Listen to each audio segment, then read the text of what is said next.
my vlog on Shams al-Ma'arif and divine timing, I do mention how Shams al-Ma'arif mentions zodiac signs. Well, I've recently discovered some more detail on its treatment of zodiac signs, and have thus split it out as a separate vlog.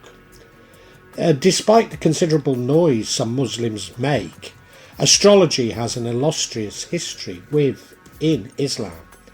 Indeed, it went hand in hand with astronomy, used to calculate prayer times and the timing of holy days. I've previously issued a vlog on Islamic horoscopes, but this is largely based on the work of the Persian polymath al-Biruni, rather than al-Buni. Whilst there are differences between the Western and Islamic horoscopes, which I highlight, to a large degree Western astrology is derived from Islamic, and there are many similarities. By and large, this includes the zodiac signs themselves.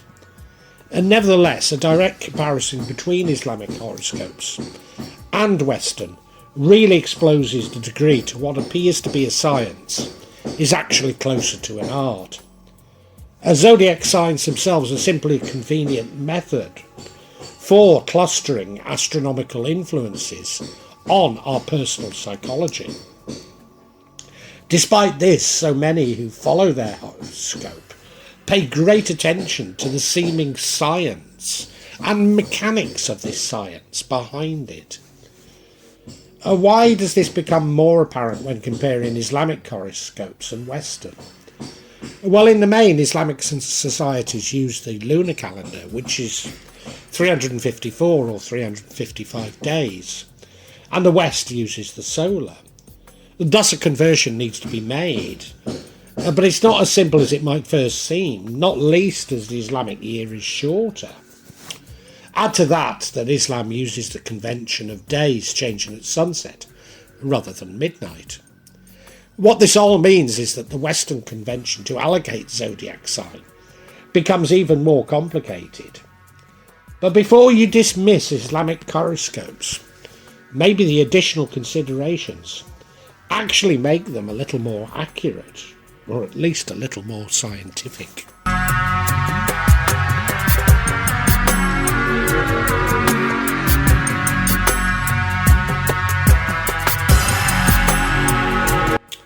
As I mentioned in Shams al-Ma'arif and divine timing, even hour is not a mechanical hour within Shams al-Ma'arif. It's the time between sunset and sunrise, or sunrise and sunset, divided by 12, and thus depends on the time of the year and the latitude. This is a part of the reason why prayers differ by time of the year, latitude and longitude. Frustrating to the Western mind, but most Muslims see the temporal as a man-made creation, a creation which divides us from Allah, and therefore some see as the source of evil. But each zodiac sign is associated with an hour, generally the 2nd or 7th hour after sunset. Remember that a new day begins after sunset, as it does in rabbinical timing. Each zodiac sign is associated with a day of the week. But this should point to another problem associated with zodiac signs in Shams al-Ma'arif. That is that often adjustments need to be made because the numerator may not be readily divisible by the denominator. In other words, there are 7 days of the week and 12 zodiac signs. Shams al-Ma'arif may contain many conventions for when such adjustments need to be made. But this complexity seems to confound and even affront some of my viewers. Add to this, Shams al-Ma'arif does at times contradict itself, especially between sections. This reflects the fact that al-Buni constructed Shams al-Ma'arif from a wide variety of sources, if indeed it can all be attributed to al-Buni. What I have found is that some commentators, including academics, both repeat these contradictions and indeed add to them. Maybe this is simply transcription errors, but so often different sources contradict each other. In this vlog I do attempt to resolve these contradictions, but when discussing Shams al-Ma'arif we need to accept that some are inevitable. And yes, as I have mentioned before, my Arabic is nothing like good enough to read Shams al-Ma'arif directly, and I must rely on academic commentators for my knowledge.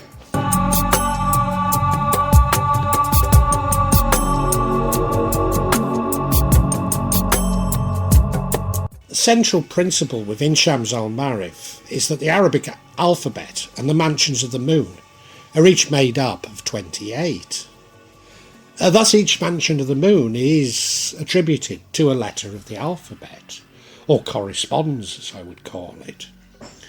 But there are 12 zodiac signs. Thus this is an area where an adjustment is required by each sign, having 2 or 3 mansion correspondences. Each mansion is also corresponded with an angel, and thus a specific task allocated by Allah. It should be apparent how the mansion or the letter can be used to petition an angel for a specific outcome that has been awarded by Allah, an outcome which is even more likely if it's related to the associated zodiac sign. But this also provides an added dimension to the personality of the zodiac sign, and maybe even pointing to their life's purpose.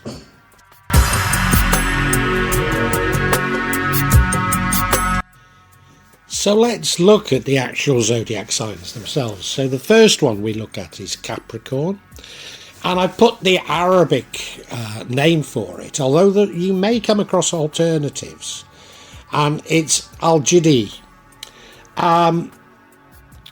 You will not only come across alternatives, but also what I would say is that there is no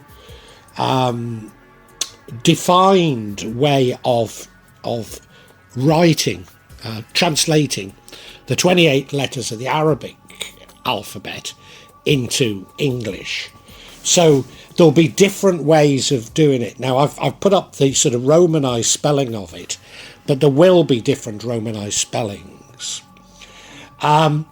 Broadly speaking, Capricorn is during the month of January, but as you know, it starts on the 22nd of December and it ends on the 19th of January.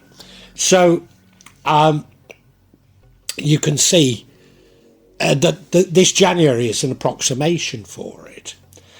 The date that I put here is the beginning of that, and to find out when it ends, we'll look at the next sign.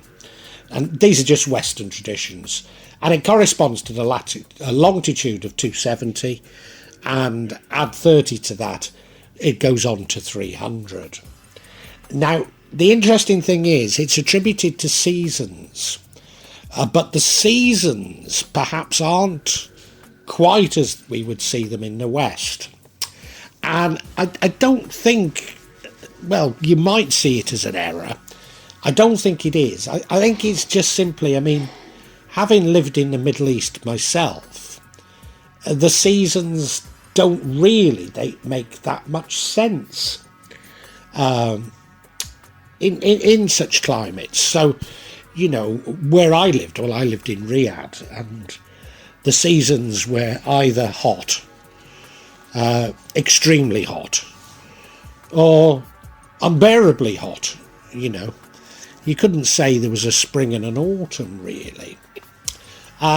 So that's why I think the seasons maybe are different to what we would maybe think of in the West. And of course, I actually live below the equator, but where I live, there are no seasons really. We just have rain or dry. Now, each is associated with at least, well, 2 or 3 letters. So the letters are Tha and Tha, and I've put the Arabic equivalent here, but sometimes you will see that there is more than one equivalent. More than one equivalent Arabic way of writing that letter, and I do show that. And it's associated with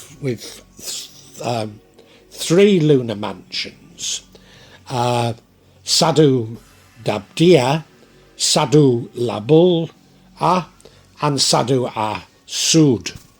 And I'm sure I pronounced those completely wrong, But anyway, and I won't bother doing it for each one of these. So it's associated with 3 lunar mansions, but again, I've seen not just alternative spellings, but completely different names for these lunar mansions.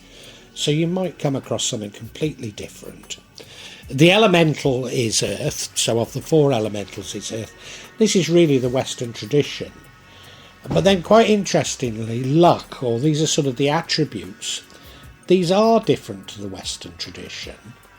And yeah, that is this sort of luck element, which is the luck of the slayer and the luck of the swallower. So these are attributes that I don't think you'll find in Western horoscope, but they do point to attributes of Capricorn. So quite interesting distinction there.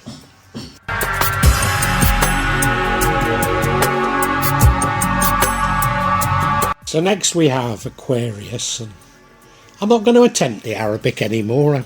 Those of you who speak Arabic have already had a good laugh at me. So again, this is attributed to winter, even though, as I've said, it's well, no, I guess even in the West we'd say February is still winter. The letter is Ka and Dal. The element is air, but the luck is lux. So luck, you know, the luck is being lucky, and tense.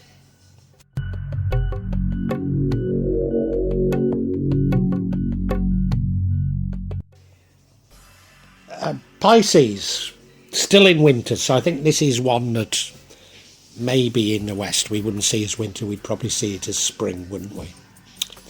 Depending on if you're north or south of the equator, of course. The letters are Dad, Za and Kain. And the luck is associated with the first spout, the second spout, and the fish belly.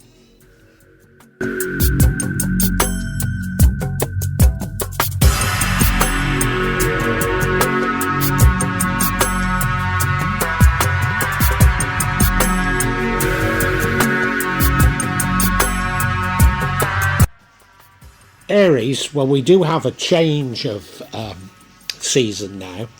So Aries is associated with spring, which I guess we would in the northern hemisphere. Longitude is 0. The letters are Aleph and Ba. The elemental is fire. And the luck is that of the bunting, which I assume they mean the small bird, and the little belly. And actually that's quite interesting because my mother was an Aries and her maiden name was Bunting. So quite interesting that, isn't it? Well, probably not to you.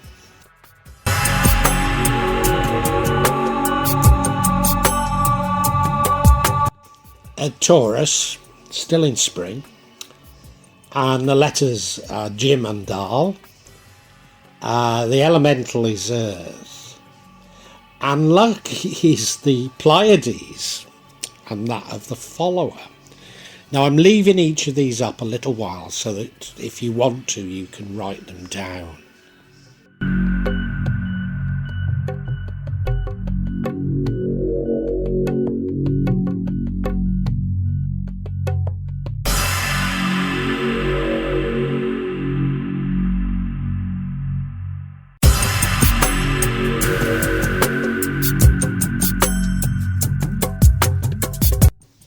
Gemini, which is again associated with spring, but maybe in the northern hemisphere we'd think this was summer, I'm not sure.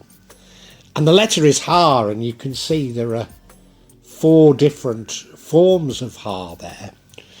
And this is simply a ways of writing it. It's not the cursive and non-cursive, which there are 4 different letter forms in Arabic, but this isn't it. This is alternative ways of showing it. Wa and Zain.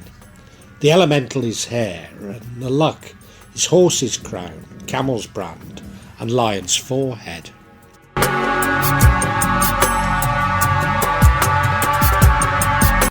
Cancer. Well, we're now in the summer, and the letters are ta and ha. The elemental is water, and its luck is the lion's front leg and the lion's nose.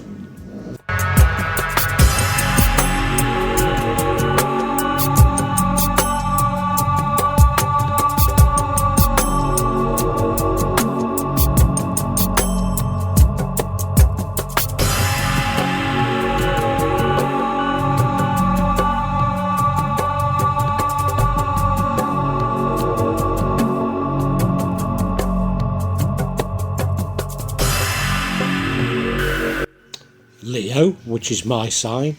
Of course this is associated with the summer.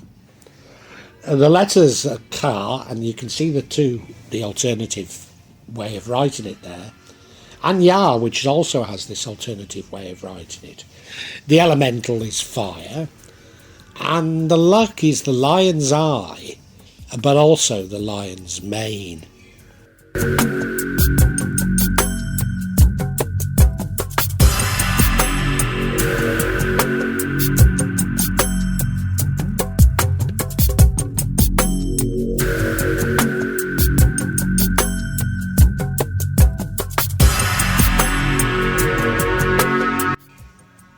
Virgo, still in the summer.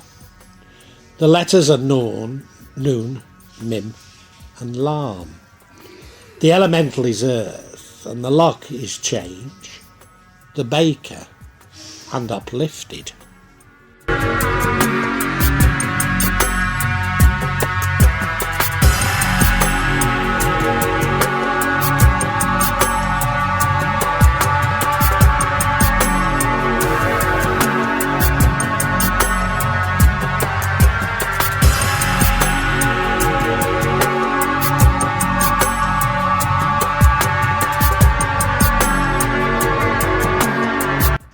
And we now have Libra, and we've changed to autumn, which I guess everywhere would see it as autumn.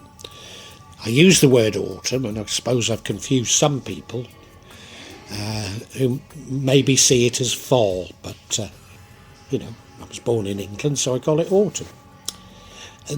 The letters are Ein and Sin, and the luck is Scorpio's claws and coverings.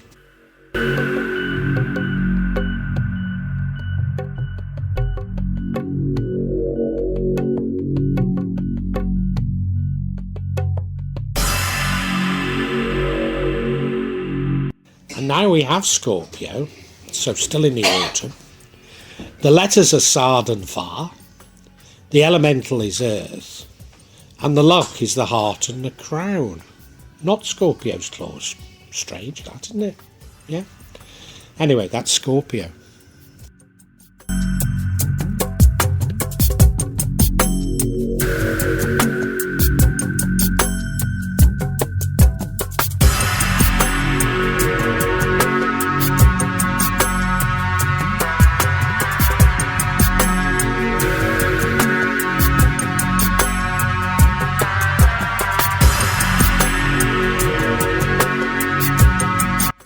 Finally, we have Sagittarius, which is my rising sign. And this is associated with the autumn, but I guess in the Northern Hemisphere, we'd certainly see this as winter. The letters are Shin, Ra, and Quaf. The elemental is fire, so yes, I'm two fire signs. And it's associated, or the luck is associated with city. A city, an ostrich, and a tail.